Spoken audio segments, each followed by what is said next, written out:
Assalamualaikum warahmatullahi wabarakatuh. Hai anak-anakku kelas 5, bagaimana kabar kalian hari ini? Semoga kalian selalu diberi kesehatan dan selalu diberi semangat untuk memantau pembelajaran ini. Hari ini kalian memasuki tema 2 subtema 1 di pembelajaran yang keempat, cara tubuh mengolah udara bersih. Sebelum belajar, yuk kita berdoa dulu sesuai dengan agama dan keyakinan masing-masing. Berdoa dimulai. Berdoa selesai. Baiklah anak-anak, supaya tambah semangat sebelum belajar, kita tepuk PPK dulu. Tepuk PPK. Religiositas, nasionalisme, kemandirian, gotong royong, integritas. Kalau salam PPK masih ingat enggak? Salam PPK cerdas, berkarakter, menyenangkan, luar biasa. Yes, baiklah anak-anak, mari kita ikuti pembelajaran ini sampai habis dan jangan di skip ya. Ada bermacam-macam jenis usaha yang memanfaatkan sumber daya alam seperti pertanian, perkebunan, kehutanan, perikanan, dan pertambangan. Ada pula jenis usaha lain yang memanfaatkan sumber daya alam, yaitu usaha pariwisata. Yuk kita pelajari jenis usaha ini. Melihat jejak Merapi di Kali Adem. Kali Adem terletak di lereng Gunung Merapi di Yogyakarta. Dahulu, tempat ini terkenal sebagai lokasi perkemahan yang asri. Fasilitas di area wisata Kali Adem dahulu cukup komplit.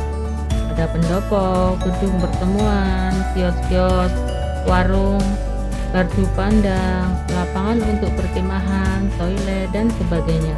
Akan tetapi, setelah Merapi meletus pada bulan Juni 2006, sebagian besar fasilitas ini lenyap terkubur lahar. Saat ini, wisata Kali Adem sudah berubah nama menjadi Lavator Kali Adem. Sebagian besar pemandangan Kali Adem berupa hamparan pasir dan batuan bekas lahar. Di sana ada bunker atau rulinda atau ruang lindung darurat ya. Bunker ini dibangun untuk tempat berlindung jika tiba-tiba Gunung Merapi menyemburkan awan panas. Di dalam bunker ini ada kamar mandi, tabung oksigen, masker, listrik, dan kelengkapan lainnya. Pintunya 2 lapis terbuat dari lempengan besi setebal 3 cm. Dari bacaan melihat jejak Merapi di Kali Adem, kami mengetahui salah satu jenis usaha yaitu pariwisata. Di mana kamu tinggal? Apakah daerah tempat tinggalmu ada jenis usaha pariwisata? Bagaimana pengaruh usaha pariwisata bagi kehidupan masyarakat? Di sini kesimpulannya, dengan adanya usaha pariwisata, kehidupan masyarakat akan menjadi lebih baik ya, karena para penduduk mendapatkan uang yang lebih dari adanya usaha pariwisata tersebut. Misalnya warga yang ada di sekitar perairan, terutama di pantai, di tempat wisata air, warga dapat menyewakan kapal yang dapat membantu para pengunjung untuk mengelilingi tempat wisata tersebut. Ataupun di sekitar wisata, warga bisa mendirikan warung ya, atau juga tempat parkir, toilet, itu bisa menambah penghasilan bagi warga di sekitarnya. Jenis usaha di bidang usaha. Jenis usaha pariwisata merupakan usaha di bidang jasa ya. Bidang jasa berkaitan dengan pemberian layanan kepada konsumen. Jadi jasa itu memberi layanan kepada konsumen. Contohnya usaha jasa selain pariwisata antara lain perbankan, keuangan, asuransi, kesehatan, dan hukum. Sektor jasa di Indonesia, terutama pariwisata, berkembang pesat. Pesatnya jasa pariwisata didukung potensi panorama alam Indonesia yang elok. Elok apa ya? Indah ya. Sektor pariwisata di Indonesia juga menonjolkan aspek budaya. Contohnya, objek wisata alam adalah danau, pantai, bukit, pegunungan, gunung, suaka alam, serta flora fauna. Contoh objek wisata budaya adalah kesenian daerah, upacara adat, keraton, dan candi. Berkembangnya sektor pariwisata menunjukkan usaha-usaha penunjang jasa pariwisata. Di antara lain, pengelola jasa penginapan, misalnya hotel, motel, wisma, dan losmen.